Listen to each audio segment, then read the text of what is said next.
چند واقعات مجھ پر گزرے وہ آپ کو سنانا چاہتا ہوں۔ سب سے پہلے واقعہ یہ تھا کہ میرے جو بھائی زمین پر تھے، جو پہلے سے یہاں لوگ رہ رہے وہ جانتے ہیں، 2 سال پہلے 1 سال پہلے مر گئے۔ اس کو سانپ نے ڈسا تھا اور ہم ایک جگہ لے جا رہے تھے جہاں پر سانپ کے ڈسے کو دم کیا جاتا ہے۔ میری والدہ صاحبہ بھی تھی، وہ بہت رو رہی تھی۔ بس کو رکوایا ایک مسافر نے اور نیچے اترا ایک آدمی، اور اس نے میری والدہ کو کہا کہ اماں آپ مجھے 3 دفعہ کہے کہ اس کو دم کریں، اور پھر اس نے دم کرنا شروع کر دیا۔ اور میرے بھائی کو کہا سیدھا واپس گھر جاؤ، سکوتا نے ایس مار نیچے ختم دیا، وہ بالکل ٹھیک ہو گیا۔ یہ اکڑاس پانے گئے بس واپس دیکھ چھتا درگاہ تلہر نشی فقیر بابا دربار التا دم دیر مشہور درا رہی۔ یہ ایک واقعہ تو اس زمانے میں جو اسکول پڑھتا تھا اور بھائی کو جو ان کے سامنے ڈسا تھا، وہاں ایک مزار ہے فقیر بابا علیہ الرحمت، وہ عام مزار ہے جیسے قبر ہوتی ہے، درخت کھڑے ہیں، وہاں ٹیلا میلا کچھ نہیں، کچی قبر ہے۔ ان کے جو بزرگ ہیں آس پاس وہ دم کرتے ہیں اور اس سے آرام ہو۔ اس نے کہا پریدئی فقیر بابا نور فقیران نہ کھولے نہیں کھولتا۔ دوسرا، یہ مینار ہم اس طرح بنا رہے تھے اور کنواں ادھر کھود رہے تھے اور ہم بہت پریشان تھے۔ تو ایک آدمی آیا، مجھے کہتا ہے میں تمہیں جگہ بتاتا ہوں، یہاں کھودو میٹھا پانی نکلے گا۔ اور تم تو خود لوگوں کو کہتے ہو کہ مینار مسجد کی دائیں طرف ہو، محراب سے دائیں بائیں طرف، کیونکہ اس میں اذان ہوگی اور اذان خان ہمیشہ محراب سے بائیں طرف ہوتا ہے، یعنی مؤذن یہاں نہ ہو، یہاں کھڑا ہو۔ الا ان یؤذن عند الخطیب باذان الثانی، وہ علیحدہ ہے، وہ بین الیدین الخطیب ہے۔ اس کے علاوہ جو 5 وقت اذان ہے، سنت طریقہ یہ ہے کہ مسجد کے اندر بائیں طرف ہو۔ تو مینار ادھر کر دیا ہم نے، اور کنویں کی جگہ اس نے بتائی، وہاں ہم نے کھدائی کی، پانی میٹھا شیرین نکلا۔ لیکن جس وقت وہ آدمی روانہ ہو گیا تو میں طالب علم بعد الظہر میں یہاں سے نکل کے اس طرف گیا، تو میں طلباء سے کہتا ہوں کہ اس آدمی کو لے آؤ نا واپس، چائے وائے پلاتے ہیں، اتنا پیارا مشورہ دیا۔ طلباء مجھے دیکھ رہے حیران ہو رہے، ایک دوسرے کو کہتے ہیں کہ حضرت کو بے اثر ہوا ہے۔ وہ یہ سمجھتے تھے کہ کوئی آدمی نہیں ہے، میں دیکھ رہا ہوں کہ وہ سامنے غائب ہو گئے۔ میری غلطی یہ تھی کہ مجھے خود دوڑنا چاہیے، اس وقت صحت مند تھا، دوڑ دھوپ جانتا تھا۔ آدمی نکل گیا، برکات سب اس کی قائم دائم رہی۔ ایک جگہ میں امام تھا، وہاں یہ زرگر برادری آباد ہے۔ ان کے کچھ لڑکے میرے پاس آئے کہ ہمارے والد صاحب کو 14 سال ہو گئے جو لیٹے ہوئے، پیشاب پاخانہ وہی کرتا ہے۔ پورے گھر میں انسانی غلاظت کی ایک تعفن ہے، اور میری والدہ تقریباً دیوانی ہو گئی خدمت کر کے، اور ڈاکٹروں کا کہنا یہ ہے کہ یہ بچے گا نہیں اور اسی طرح 50 سال بھی رہ سکتا ہے لنگڑا شل ہو کر۔ ایسی کوئی تدبیر جائز ہے کہ یہ مر جائے؟ کوئی انجیکشن لگائے، دوا دے دے۔ میں رابعہ یا خامسہ بنولی ٹاؤن پڑھتا تھا اور بڑا حیران ہوا کہ ایسا فتویٰ بھی لوگ مان سکتے ہیں کہ باپ کو خود مارے، درج بیمار ہے۔ میں نے کہا یہ میرا کام نہیں، میں تو استاد سے پوچھوں گا، وہاں جا کے بنولی ٹاؤن سے پتہ کروں گا۔ تو میری ایک عادت ہے کہ کچھ اور باتیں بھی کر لیتا ہوں۔ میں نے کہا کاش کہ کوئی دنیا میں قابل عامل ہوتا، اس کا کام تھا اس کو اٹھانا۔ جب علاج معالجہ کام نہ کرے تو عملیات کام دکھاتی ہے، لیکن افسوس کے عاملین میں انسان کا بچہ نہیں ہے اور سارے الو کے پٹھے۔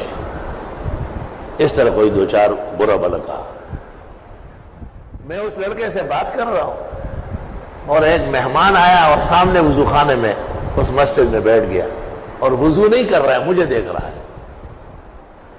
جب وہ لڑکا نکل گیا تو وہ وضو کر کے میرے پاس آئے سے ہاتھ جھاڑتے ہوئے، مجھے کہتے ہیں کیا ہو گیا؟ بہت ناراض ہو؟ سارے حامل تو ایک جیسے نہیں، کوئی کوئی اچھا والا بھی ہوگا۔ میں نے کہا کبھی دیکھا نہیں، دیکھوں گا تو معافی مانگوں گا، ایسا کہوں گا ہی نہیں۔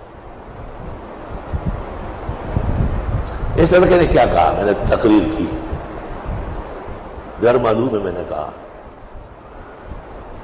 چند باتوں کی پابندی کر سکیں گے؟ میں نے کہا بالکل، جو آپ کہیں گے کروں گا۔ پہلی بات یہ ہے کہ اس گھر میں جب جائیں گے، جب تک میں بیٹھوں گا اس وقت تک نہ کوئی چلے گا قدم لے گا، نہ کھانا پینا، نہ شربت، نہ چائے، نہ اس کا کوئی تذکرہ ہوگا۔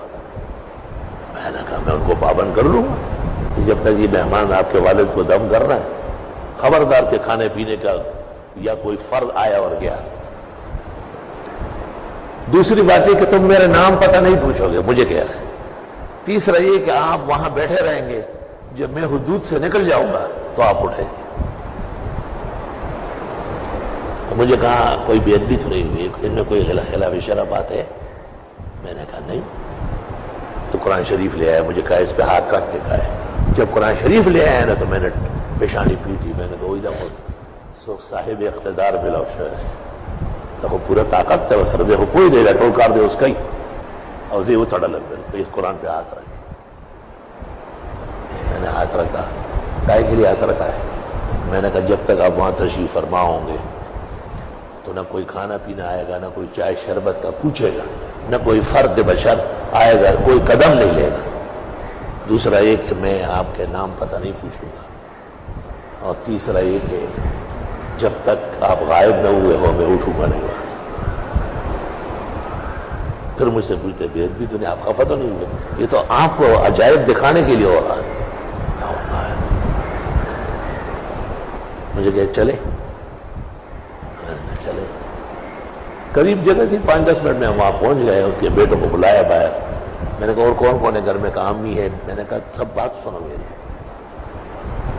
یہ ساری باتیں ان کو ایک ایک کر کے بتائی اور ہم اندر داخل ہو گئے۔ جب اندر داخل ہوئے تو وہ ایسے پنجوں پہ ہو گئے اور اس کو کہتے ہیں یہ کونا توڑو، یہ کونا توڑو۔ ہر کونے سے کمبل نکلتا ہے، اس میں سڑا ہوا گندا گوشت، کیا پھینکو باہر۔ اور جب میں نہیں دیکھتا ہوں تو میری طرف دیکھتا ہے ایسا، اور وہ شل جو پڑا ہوا تھا اس کو کہتے ہیں اٹھو اٹھو۔ 14 سال سے پڑا ہوا تھا، وہ اٹھا، کہا دیوار پکڑو، دیوار کے ساتھ ساتھ چلو، اٹھ گیا۔ جب دیوار ختم ہو گیا کہ خود چلو، روانہ ہو گیا۔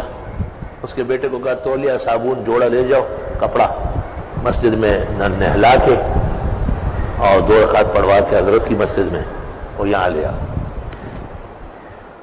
وہ چلا گیا، میں بیٹھا ہوا ہوں، یہ بھی بیٹھا ہے۔ 15-20 منٹ میں واپس آ گئے۔ مجھے کہتے ہیں کوئی طاقتور خیر کا عامل نظر آیا؟